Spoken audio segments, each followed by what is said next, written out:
You may find yourself living in a teardrop trailer, and you may find yourself in another part of the world, and you may ask yourself, well, how did I get here? So I realized that the end of episode 5 was kind of a cliffhanger, I guess if you call it that. This is episode 6 of When Things Fail, What the Fuck, Story of My Life, and How I Got Here, which is,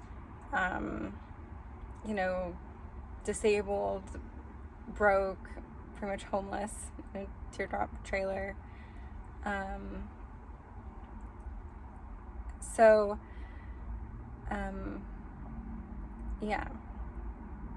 We are still in 2018, and this was really the year that changed me, and we're really starting to get to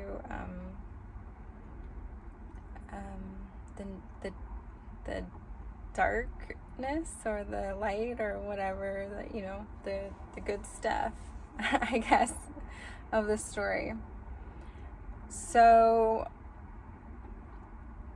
as you know, my mental health was not good because of everything that I was trying to process and trying to figure out, and I already had a history of depression and anxiety and OCD and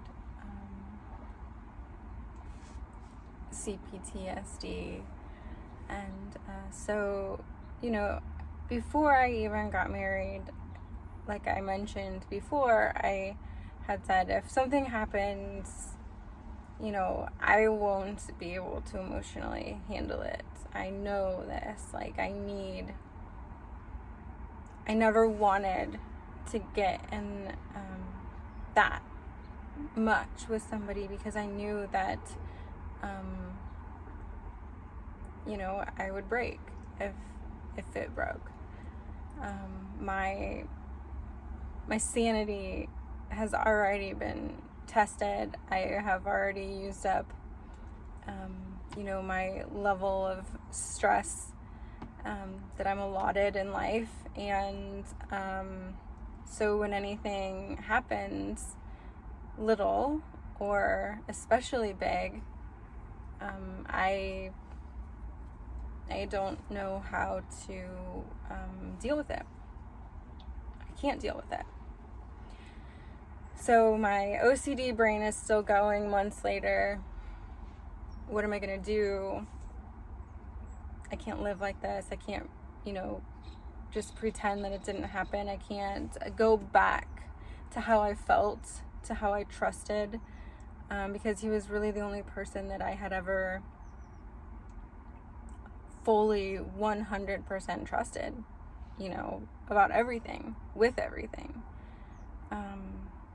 And I couldn't do that again. And I couldn't live a lie, basically, pretending that I did. And I know that I would go crazy, constantly thinking and constantly worrying and constantly replaying scenarios and playing out scenarios in my head every day that he would go to work. My brain automatically goes to worst case scenario. So every day he went to work, he was having an affair with someone new, and I couldn't deal with it. And I also couldn't figure out a way that it was possible for me to leave, because I didn't have anywhere to go. I didn't have any money. I didn't have a plan. My plan was to homestead and garden and make herbal products and soap.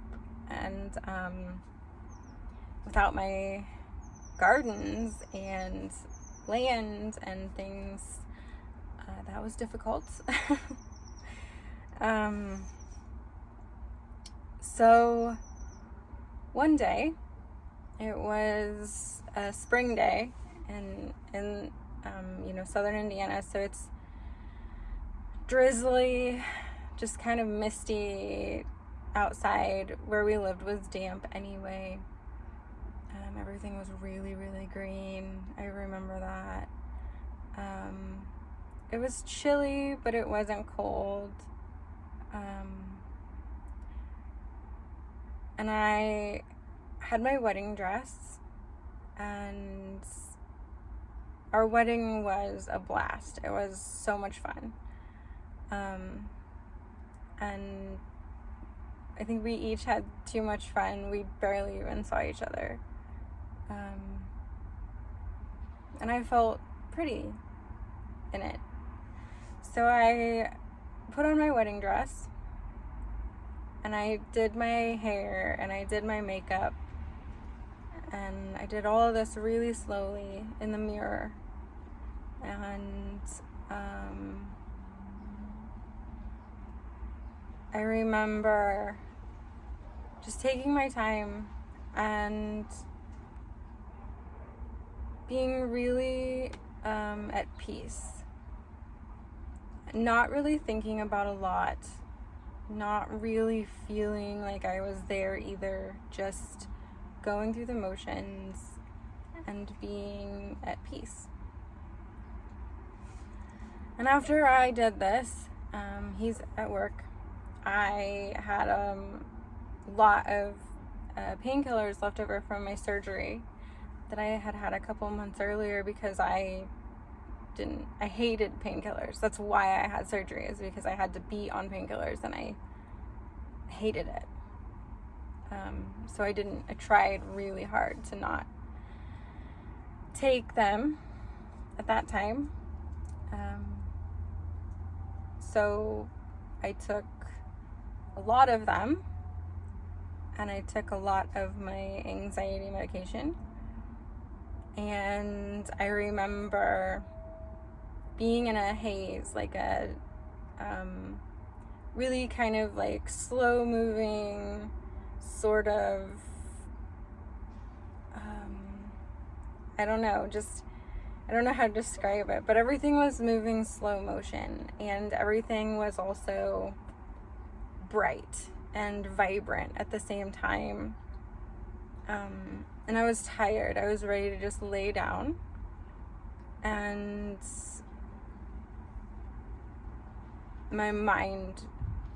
I just wanted my mind to stop. And so I did. I was lying there on the bed, and in the spare room, because the spare room was really pretty, and it was my favorite room.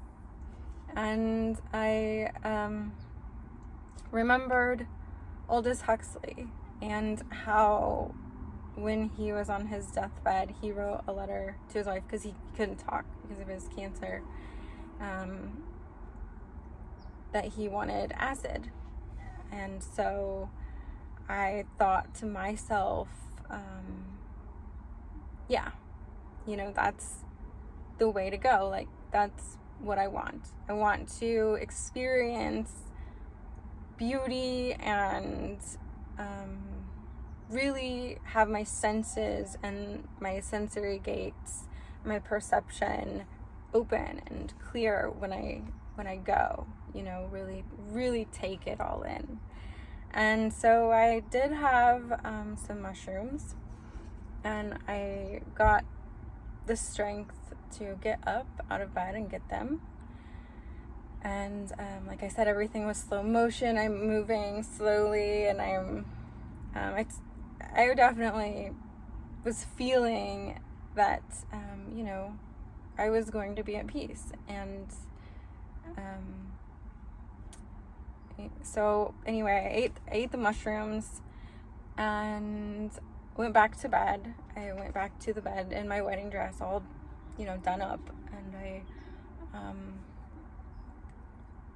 I woke up puking. Like, the mushrooms made me puke, and I was puking up like the bits of pills and everything. And when I woke up, I was like tripping,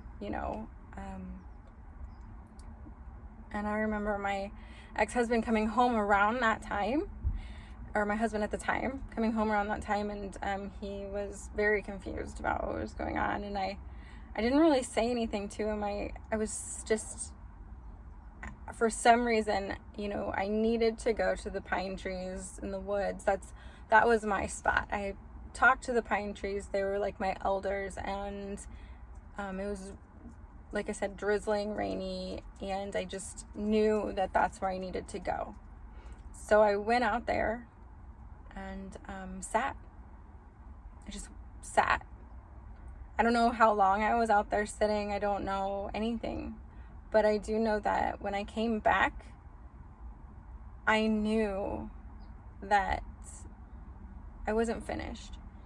And that I had to also finish what I had started, which was this book, or this story of my life that I started writing 10 years before.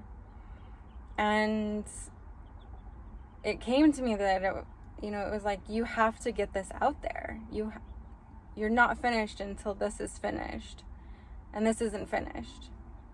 And so I also realized that where I was at the homestead and in the middle of nowhere, and staying, you know, in my mental state and everything, that I was stagnant, and I had been stagnant for a long time. I wasn't able to reach people. We didn't have internet. I couldn't, you know, put myself out there. I couldn't inspire. I couldn't help. I couldn't be the healing force or energy, or, you know, just help that I wanted to be, that I knew that I was, and that I knew that I had to do with my life. And I've known forever. You know, I went to school to heal.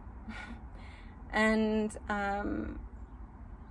I came back knowing that I was meant for something greater than being a farmer housewife. And I had to leave. I had to leave. And from that moment on, that was what I did. I did everything to leave. I didn't know where I was going. I didn't know how I was doing it. But I started packing. I started going through stuff. I started putting stuff out for a yard sale. I was leaving. And I was going to figure it out as I went along. And, you know, that felt like the best thing that I could do in that situation.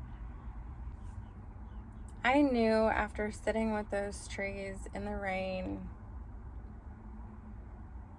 in my wedding dress, after swallowing a bunch of pills and eating a bunch of mushrooms, that if I stayed there, my soul was going to die. And it was going to take the rest of me with it. And maybe I willed this to happen. Maybe this affair that he had needed to happen for me to leave and fulfill my purpose. So, yeah. I started to leave. Let the days go by, let the water hold me down. Let the days go by, water flowing underground into the blue again. After the money's gone, once in a lifetime, water flowing underground.